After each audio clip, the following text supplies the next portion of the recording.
So if three of you were on and I want to bump one of you off, I just hit my Yeah, so if you hit right, yeah. So like, look, here. Now turn yours on. We know the trick. Oh, We don't Frank is wanna on. hear you look Wait, I don't think so. Frank just turned. I mean, yeah, you cut me off. Does it cut him off Yeah, in no, he order? did. Does Yeah, it but then I cut back in. Yes. You do it now. Hello. We need a whole practice training. Yeah. I'm on. Yeah, see? It cut me off. All right. Now we're gonna cut. Oh, We're talking.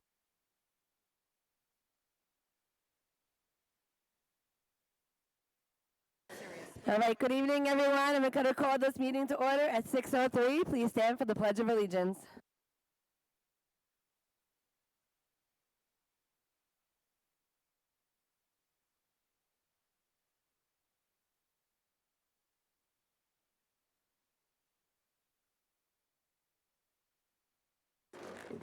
All right, good evening once again, and I'm going to turn the mic over to Mrs. DeLiva. Good evening and welcome to the May 7th, 2026 budget hearing. In the unlikely event of an emergency, please proceed to the exits located at the front and rear of the auditorium. Please also note that smoking and the use of vape products are strictly prohibited on school grounds. Following the budget overview presented by Mr. Mazie, members of the public will have an opportunity to offer comments or ask questions. Each speaker will be allotted 3 minutes and time may not be shared between individuals. The annual budget vote and Board of Education trustee election will take place on Tuesday, May 19th. Polls will be open from 7 a.m. to 9 p.m. at 5 locations: Eagle Elementary School, Tremont Elementary School, Saxton Middle School, Medford Elementary School, and South Ocean Middle School. Your polling location depends on where you live. Residents south of Main Street will vote at South Ocean Middle School. Those living between Main Street and Sunrise Highway will vote at Medford Elementary. Residents between Sunrise Highway and Woodside Avenue will vote at Saxton Middle School. Anyone living between Woodside Avenue and the Medford train tracks will vote at Tremont Elementary. And finally, residents north of Medford train tracks will cast their ballots at Eagle Elementary. This information can also be found on our website at pmschools.org under the Board of Education tab. To be eligible to vote, you must be at least 18 years old, a U.S. citizen, a resident of the district for at least 30 days prior to May 19th. You must also be registered with the School District Board of Registry or with the Suffolk County Board of Elections. If you're registered with the Suffolk County Board of Elections, you're automatically registered for this vote. The last day to register to vote is May 13th. You may register at district office up until 4:30 p.m. that day. However, we do encourage residents to register with the Suffolk County Board of Elections through vote.org so that you are registered for all elections, not just the school vote. Absentee ballot and early mail ballot applications are available on our website, pmschools.org, under the Board of Education tab. The application must be submitted by May 13th to my office in the District Office, 241 South Ocean Avenue in Patchogue. We have 4 candidates running for 3 seats. There are 2 seats carrying a 3-year term beginning July 1st, 2026 and ending June 30th, 2029. In addition, there is 1 seat with a shorter term that begins on May 19th, 2026 and concludes on June 30th, 2027. Of the top 3 vote getters, the candidate receiving the fewest votes will fill the shorter 1-year term. We are pleased to introduce the 4 candidates this evening, beginning with our current Board of Education President, Kellyanne Jennings. Also with us tonight, we have Ms. Laura Bonse. I don't know if we have Mr. Mark Grossman. I don't think he's here. And Ms. Michelle Martina. Thank you all for joining us, and good luck on May 19th. Mr. Mazie?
communities, utilizing every bucket of money that we have available to us, it is absolutely critically important and paramount. And you're going to hear me talk about that over the course of the next few slides. But I did want to include one of the pieces in there, that fourth icon. There is an increase in the state aid of 300 plus thousand. That is for the universal pre-K funding. Now, that is earned as you use it for on a per student basis. So it's not, we wouldn't realize the whole amount unless we have it for all those students. However, what's more important perhaps is there's a proposal for this to become a mandate that we have to have a seat for every student in the year 28-29. So we need to keep our eyes on that because that's critically important, because not only is finding space in our buildings certainly a challenge for us, but UPK requires that they have a bathroom in the classroom, and we do not have that in all of our classrooms. And making something like that happen is not something that's going to happen overnight. So it's going to take a lot of planning. We need to keep a very diligent eye on this over the next few years. So what does our proposed budget look like? For 26-27, it's just over $252 million. That represents a budget-to-budget appropriation increase of 2.83%. Now, as of the other day, when I looked at the rankings for Suffolk and Nassau, out of the 120 districts, that places us 64th on the list.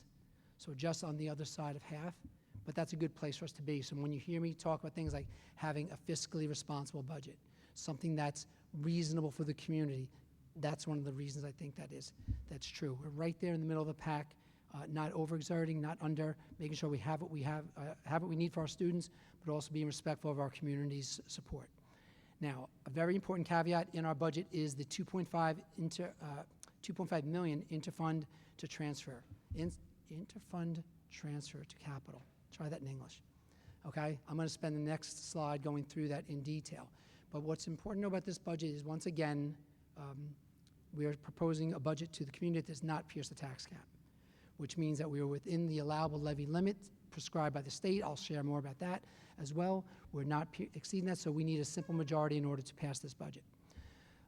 When I do go through that, when we talk about the levy, that does differ from the tax rate. They're two totally different things.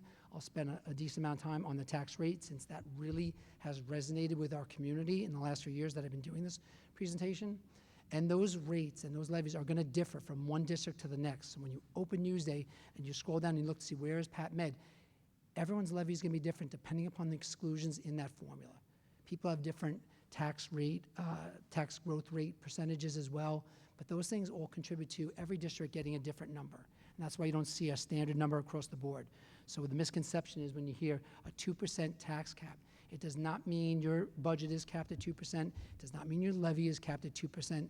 What it means is, and I'll get to this on that slide, is your levy can grow by the lesser of 2% or CPI. Okay? So if CPI, which is inflation, is 5-6%, like it is now, our levy can only grow at 2%. If it's less than that, it's 1.7%, our levy can only grow by that amount. So they put that in that formula, but they kind of broadcast as a 2% tax cap, and it is somewhat misleading to the community, and that's what we've been really sharing with them over the past few years. So let's talk about those 4 words that I couldn't say before. The proposed interfund transfer to capital. Why is this so important? You've heard me say this each and every year. This is a component of our budget which is specifically designed, wow, I'm having a tough time tonight, must be the new mic, for capital projects. And this is a much smaller scale, right? 2.5 million in the grand scheme of things. We're not talking like an $80 million bond. We're talking about going out and doing projects without incurring new bonded debt for our community. So we look at the projects that we can do within the confines. So what I tell people is, one of the big things that we utilize for our guideline for the interfund transfer is the building condition survey. We call it the BCS, and our architects perform this every 5 years. And they look at every single building, every single room, our grounds, and they go to top to bottom, and they assign a priority of 1 to 5 for each and every component. And then they assign an estimate as to what it could cost to make a repair, to make a replacement, to make a necessary upgrade. We take a look at that, and that's a good tool. It's a very good guiding document in general. However, when I first looked at the report, and now the last one was in 2022, I looked at it and looked in its totality, and it's over $113 million worth of projects. And you don't have to be a math whiz to realize at $2.5 million a year, we're not getting there.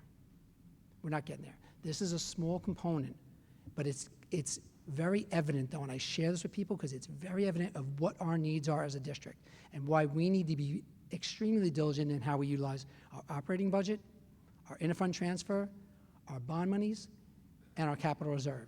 So you're going to hear me talk about interfund now and then capital reserve next. So as we go through this BCS, we also, the committee that I chair, the Buildings and Operations Committee, we are vetting this out throughout the year. So we're looking at this report as to what's really critically important to the district. We're listening to what's taking place in our buildings, things that we're witnessing, things that we're hearing. And we're also taking into account community voice, student voice, parent voice, as to what we think we need to do. It's not a lot of money, but we need to spend this money the best way possible in the interest of as many people as possible. That's the challenge here. And so what we've tried to do is look at this. And last year when I stood in front of you, I told you I had this great plan, and I still maintain it's a really good plan. We wanted to do the floor tile abatements. Instead of doing them on a one-off basis the way we've been doing them, I said if we do 2 rooms at a time, or 4, or a wing at a time, or a building at a time, we're going to benefit by the economies of scale and thereby save money on our bidding too, right? It's a smart way to go about it, especially if we do the floor tile removal ahead of the univents that are coming in. And that's a really smart way to think about it. And we were headlong into, last year we did $1.2 million of this money toward the floor tile abatements. The plan was to do it again this year. But this year, we've encountered a significant number of bathroom repairs this year. And when I say significant, well beyond what was budgeted for in our operating budget.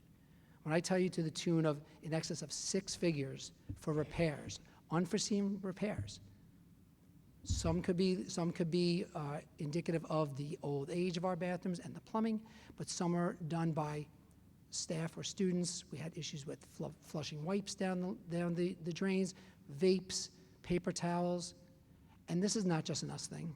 I've been showing Lori texts everywhere I go in public establishments where I see them doing it. My own physical rehab place, where only adults are there, and they say, please don't flush the hand towels down the toilets.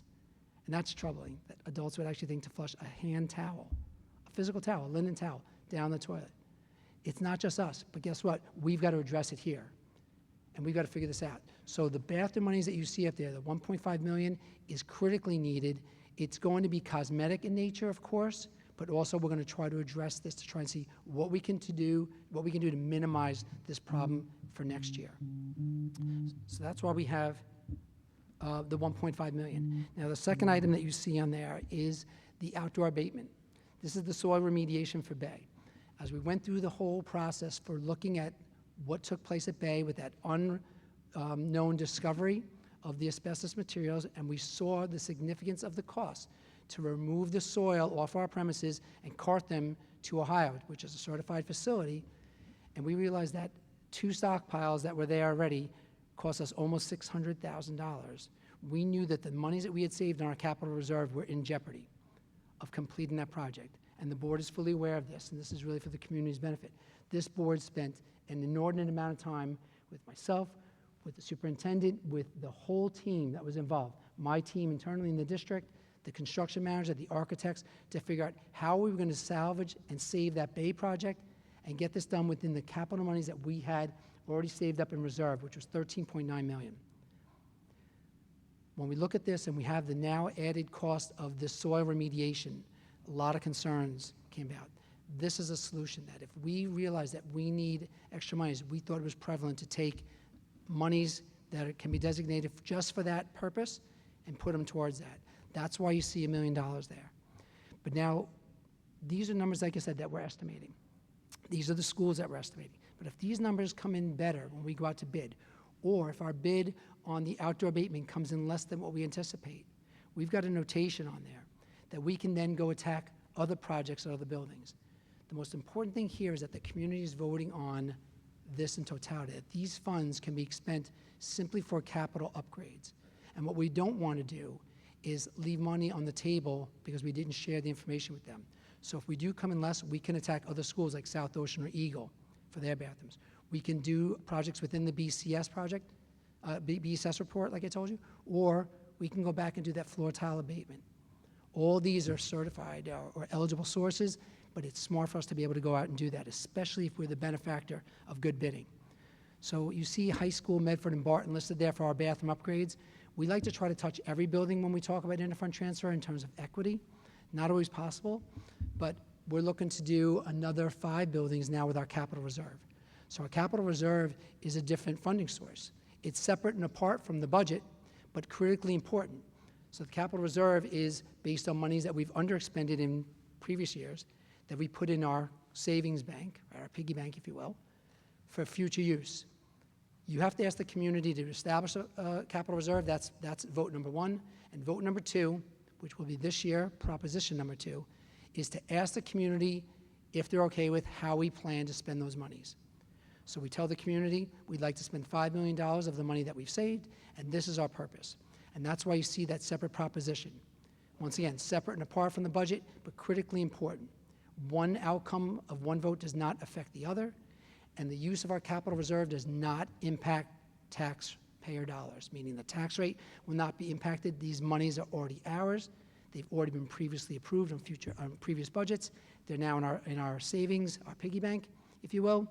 We just want to have their authority to now expend them. But what we're looking to do is not just these 5 buildings, to try and get as many buildings as possible. We realize that our parking lots are in disrepair as well. But I can't do parking lot projects and get building aid on them because they're an outside project.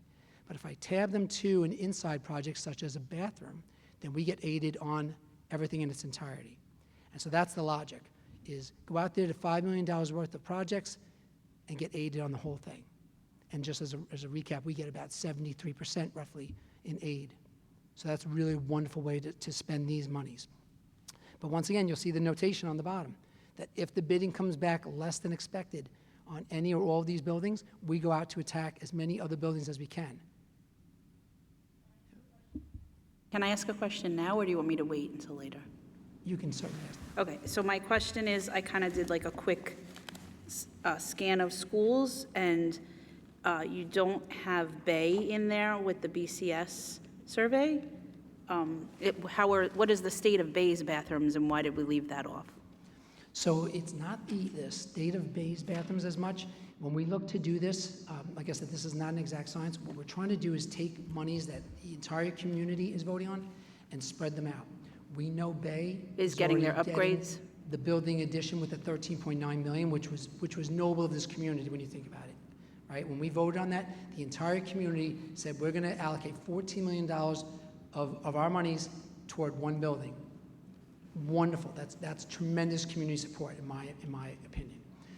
We know that work's taking place, but if you go back to that last slide, we do have $1 million technically allocated toward Bay because we might need it for the abatement, which is to support the addition so that it doesn't fall by the wayside. So if we have extra money from the Bay addition, would we do Bay's bathrooms then, and then all the bathrooms are done? Well, I will tell you this. We did the Bay, the nurse's bathroom, when we did the capital project in 2018. They're getting 1, 2, 3, I think it's 3 new bathrooms as part of the addition as well. Thank you. And the classrooms had the 88 bathrooms, and some of the classrooms in the new plan are going to have it. So there are a few. Will there be some? Yes.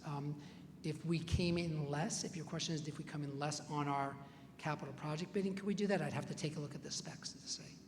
Okay, thank you. But it's a great question because we're trying to touch as many buildings as we possibly can. And like I said, I've been telling people, knock on wood, like we've been fortunate, we've been getting good bidding in this district for years, and that's a wonderful thing. When we went out to bid on the roofs, I was not here for that. I think the plan was to get 3 or 4 roofs done for the money. When the bids came back, we got to do all 11. That's a great thing. But contractors also want to be here. We are a good payer, and we're utilizing that to our advantage. The fact that they want to be here, and we want them here, we work with them. That's a winning formula, I think. You're welcome. Anyone else before I move on? Okay. So some notable staffing changes. So over the past few years, this has been a slide that has been full with changes, as you recall. We had that 3-year plan where we were taking all those ARPs, the ARP money, the federal funding that we got, for all those supports, academically related primarily, and we knew that we needed to maintain those for our staff, for our students, more importantly, right? And we said, we need a plan to fold that into this budget. And that's why there were so many increases over the last 3 to 4 years. If you look in the Newsday, once again, you're going to see districts that did not plan for that. They weren't prudent in their planning. So where I used to work in Greenport, they have roughly 70 some odd staff members. They're letting go 20. And if you're doing the math at home, that's an alarming number. Alarming number that people are going to be out of work. South Country, who's been in the news every other day, they're letting go 70 staff members. So it's funny, like when you do the right things, you don't make the news. We've been doing the right things for a long time now. And it may not be that attractive to them in Newsday, but this is what we owe to this community, and this is why we should be very proud of what we're putting forth. But we do have some notable staffing changes.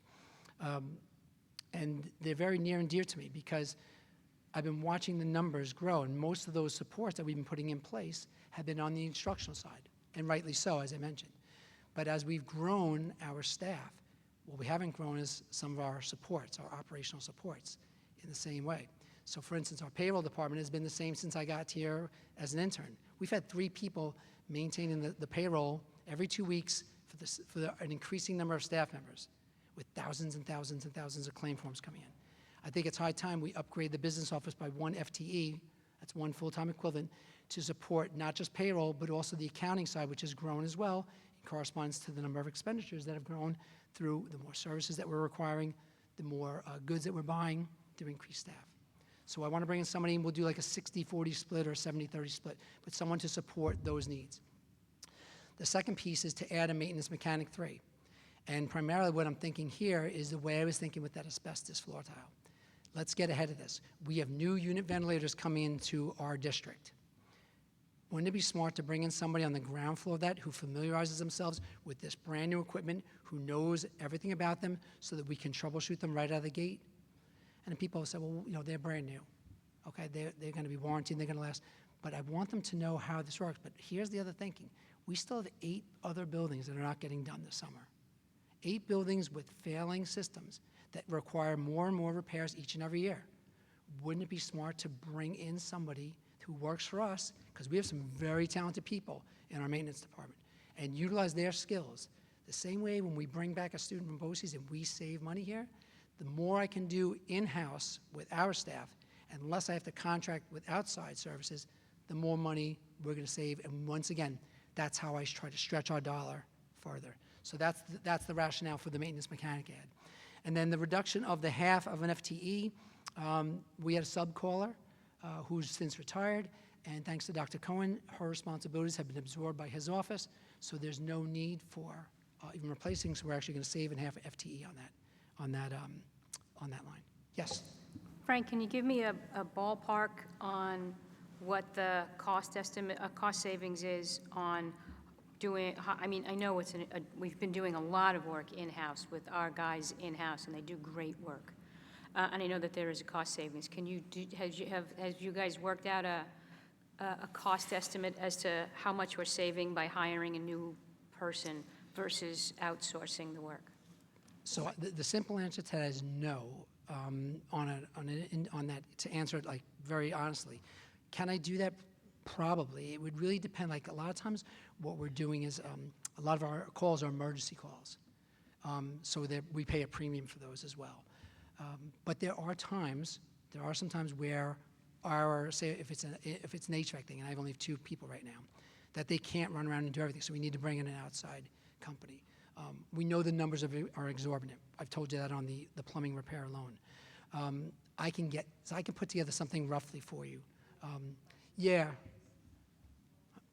Sure, of course.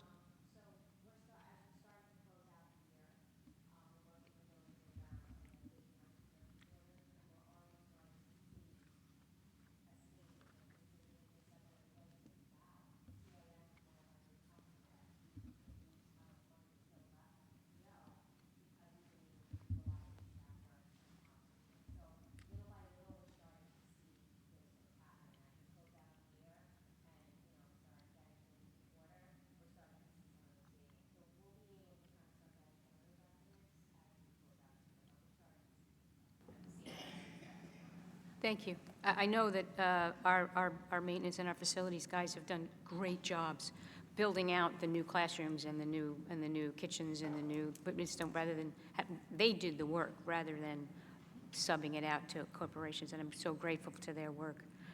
It would be just interesting to see, without putting too much extra work on the business office, what that number is. No, it is a great question. We should see those, like, these are right, these early returns, this is wonderful, because this is existing POs, as Nicole mentioned, that we can already see now as we close them out.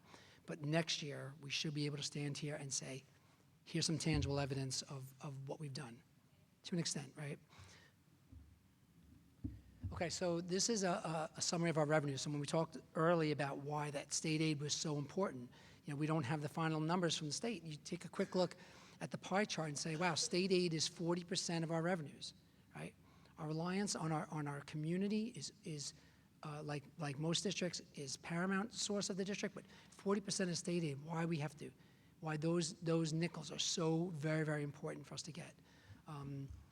But that's a pie chart that kind of breaks the revenues down. The expenditures, same thing, that although the difference here on the expenditure side, we're required by law to report our breakdown of our budget in terms of 3 components. They call it the tri-component budget. You have to break out your program piece, which is instructional, your capital piece, which is your facilities and things that we're talking about, those capital improvements, and then the last piece is your administration. And they like to see that, and they also look at those ratios for these numbers too. So this is a breakdown to show our instructional program is 74% of the budget in terms of our expenses. Our capital is about 15%, and our administrative piece is 10%.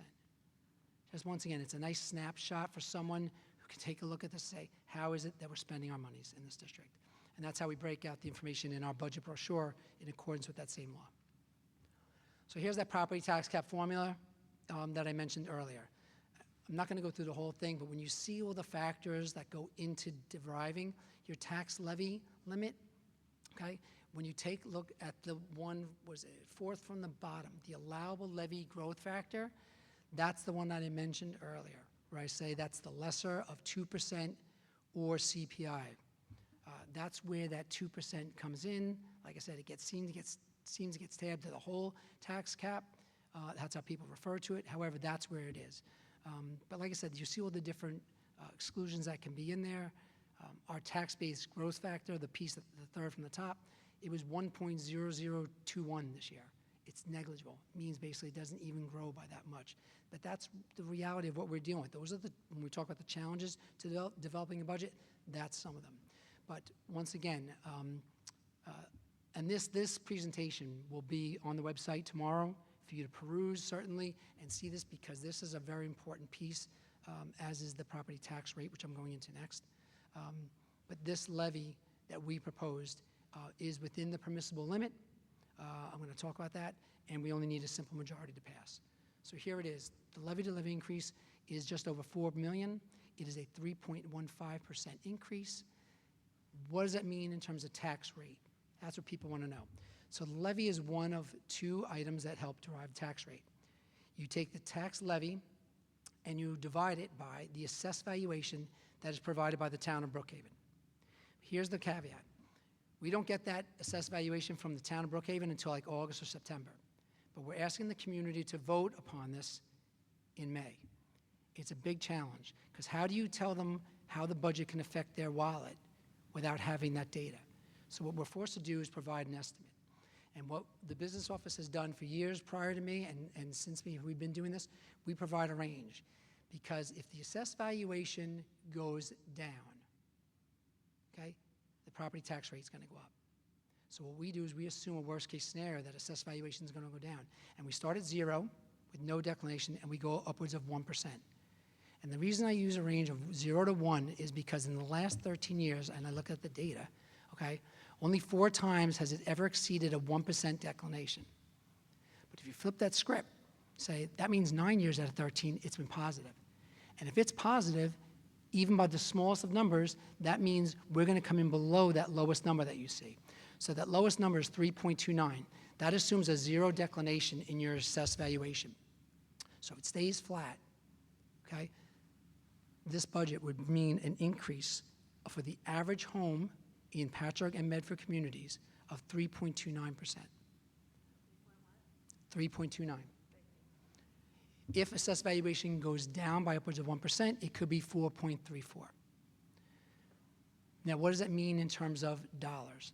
For the average home in our communities, which the town tells us is valued at $2,800, a zero declination, which is that 3.29% number I just mentioned, would mean to support this budget, the annual increase is $285.12.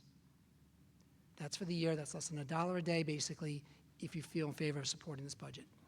But should you want more information, down at the bottom, that's a hyperlink to the property tax tutorial that we prepared.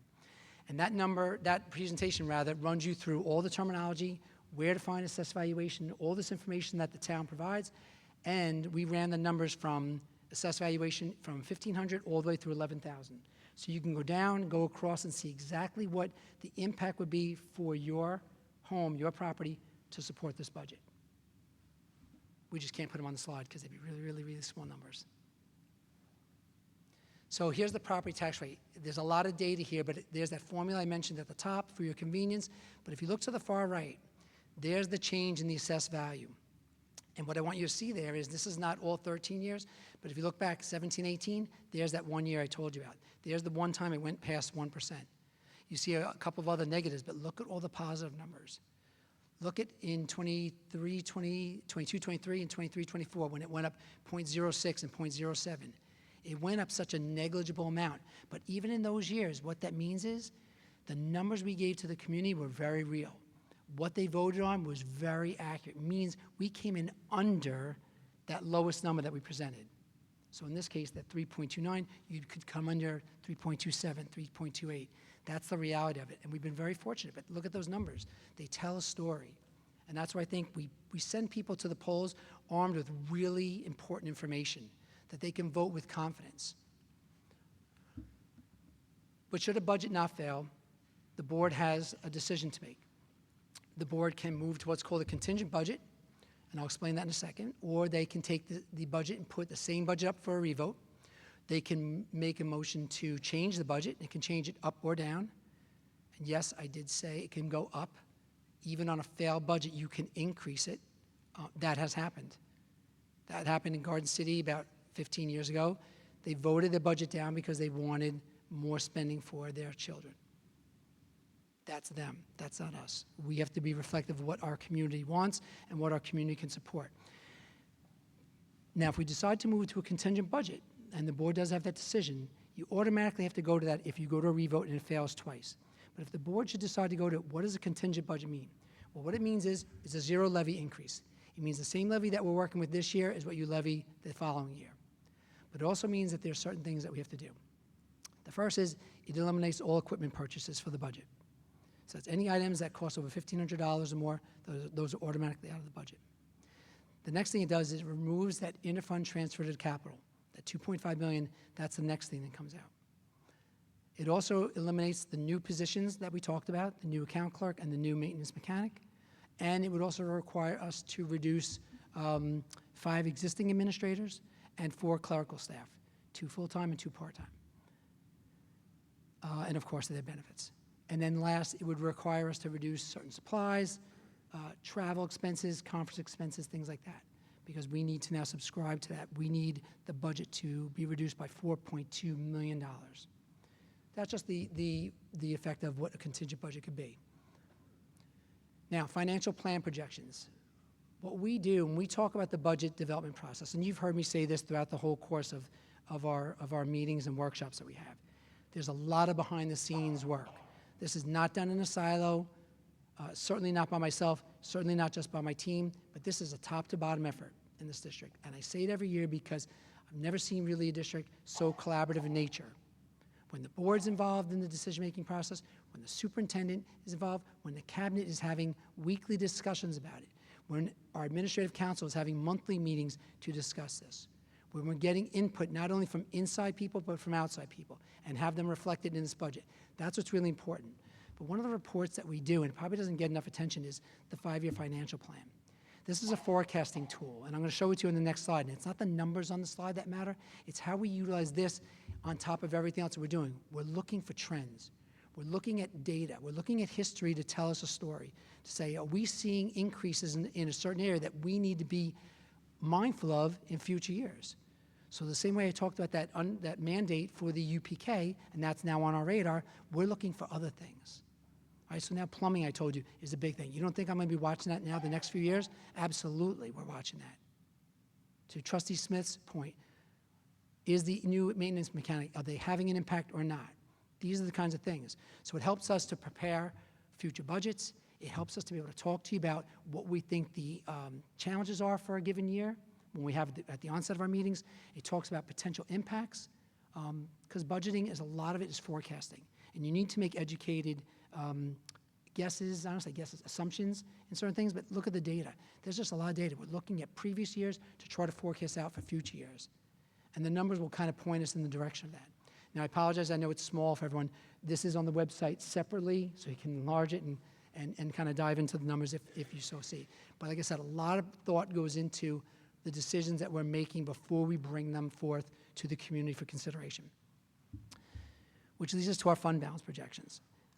Every year, like I said, this district has been really mindful of what is most important, and that is being efficient with how we utilize our monies and being diligent with spending. Because when we can underspend our budget, we can save money. And when we save it, we know we pour it right back into the community. Like I said, and then when you do it, when you pour it back into the community in the form of a capital reserve and you get funded money funded back from the state on that, that is a win-win-win. And that's what we're looking to do again. Our projected unreserved fund balance is 3.94%. As a reminder, it can be a maximum of 4% from the state of what the next year's budget is, so we're just under that threshold. That's a good place to be. We are proposing with this budget, what our outlook is to fund with monies from this year, $750,000 into our ERS, that is our Employee Retirement Reserve Contribution Fund, into our TRS, which is the teacher-related, they call it a sub-fund, but it's a teacher-related one, $250,000, and then another $750,000 into that capital reserve that we talked about earlier. So already we're talking about expending money from it and already looking to put money right back into it. That's a really good situation to be in. To be having this conversation every few years with, we've saved up enough money and we're putting it back into the district. And every time we can utilize our reserves, we avoid new bonded debt and paying interest. And that's a wonderful situation anytime you can do that. So quickly about the district vote. This community has been very supportive. If you look at the last column of our passing rate percentage, that's the community voice in action. Look at those numbers. 58.3 is the lowest number for the last almost decade. That shows you that the community is really fully in support. But look at some of those numbers in the 60s, really telling that they firmly believe in the things that we are doing, the budgets that we are putting forth. The voter turnout, you know, we started trending up. We started going out and doing these community meetings and the road show, as we call it internally, getting out to people and talking to them about it, is bringing the presentation to them. It was really helping. I think last year's dip, I don't know why we had a dip last year, but I do think that not having a contested board of election seats, we had 2 seats, we had 2 people. I think that may be one of the reasons that's been shared with me. And this year will be indicative of that, because you heard Mr. Lever talk about it before. We have 4 candidates for 3 seats. And things like that typically give the public even more reason to come out and vote, not just for the budget, not just for a very important capital reserve vote, but now also for our Board of Election for 3 seats out of 7. So that's really important. So this ballot this year is chock full of very important things, but it is good. But I do share with this, just for what it's worth. I'm going to talk about voter apathy very quickly. We have 20,000 plus registered voters. I think it's 23,000. Look at 2020. We had 6,000 voters. That was the year of COVID. That was the year that we didn't open the polls. That was the year that we put a self-addressed stamped envelope and mailed it to everyone's house. And all they had to do is check a box, lick the back of the envelope, and walk out to their mailbox. 1/3 of the people in our communities to do that. And voter apathy is not exclusive to Patchogue-Medford. This is an island-wide thing. This is statewide. This could even be countrywide. But it is the reality, because voter apathy could threaten a very good and a responsible budget. And that's the fear. And that's the thing that's important about sharing with the community what could be the potential of a contingent budget. what could happen in those votes. Not a threat, just sharing them. What is the reality of this? Why it is important to voice your opinion. Vote yes, vote no. Be informed about why you're voting, though. That's all I ask people. Be informed about what you're voting so you know why you're voting that way. So here's the voter information. You heard Mr. Lever say it earlier. May 19th is the big day for the vote. If we do need a revote, it is on June 16th, and that's another hyperlink. That is to the budget brochure that was mailed out to all the houses, but you can click on it there. It's on our website. You can also pick it up at our school buildings or my office at any point in time. And with that, I will be happy to entertain any questions.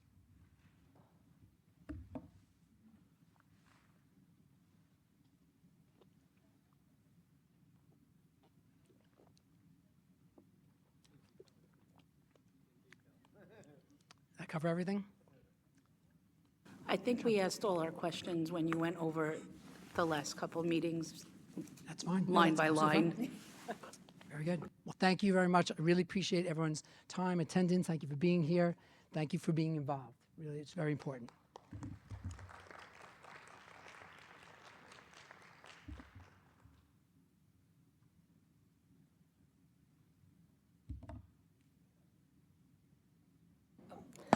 Again, I just want to really congratulate Mr. Mazie on once again putting together a very thoughtful budget. Thank you to the entire cabinet, all of our administration, and our units out there for really helping to support the budget. It is truly a team effort, as Mr. Mazie said, and I'm really proud of the work we did this year to really put forward a budget that is a solid and always thinking about the financial impacts to our community. I think we got everything in there, Mr. Mazie, and thank you for your ongoing commitment to the community. Thank you. And Doreen and Nicole, he couldn't do it without you ladies, so thank you.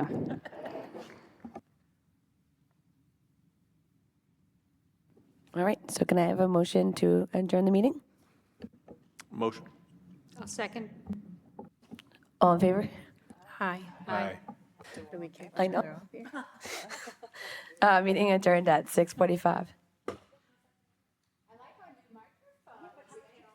But how can we do in favor if?